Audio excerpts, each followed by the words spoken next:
Ქვემოქმედთა სახმა მომავლის გზამ საქველმოქმედო გამოფენა გაყიდვა მოაწყოსა და წარმოდგენილი იყო მსურნელობა მოკლებული ბავშვების მიერ შექმნილი სამკაულები და საეკლესიო ნივთები. გამოფენის შემდეგ ქართველი მომხრელების მონაწილეობით კონცერტი გაიმართა. კონცერტზე მომავლის გზა ქვემოქმედთა სახლის პარტნიორი ორგანიზაციები, მთავრობის წარმომადგენლები და ჟურნალისტები დააჯილდოვა, მათ შორის პირველი არხის ჟურნალისტი მარიამ ბარათაშვილიც.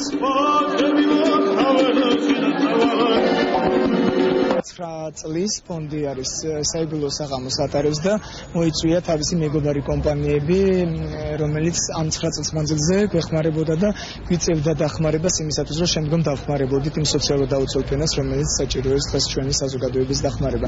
აქედან გამომდინარე, ჩვენი საერთო დაარსების მიზანი ქველმოქმედთა სახლი ის იყო, რომ გაერთიანებულო ქველმოქმედი ადამიანები. იმისათვის, რომ ჩვენთან სამოქალაქო საზოგადოება ჩამოყალიბდეს, რაც ძირითადად საყრდენია დემოკრატიისა, პირველ რიგში უნდა შეიქმნას სოლიდარული საზოგადოება.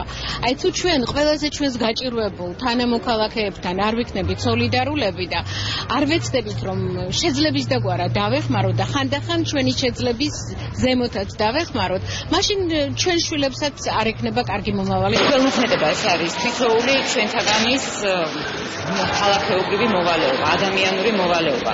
მე მინდა ძალიან დიდი მადლობა გადაუხადო მომავლის გზას ასეთი საქველმოქმედო აქციის მოწყობისთვის.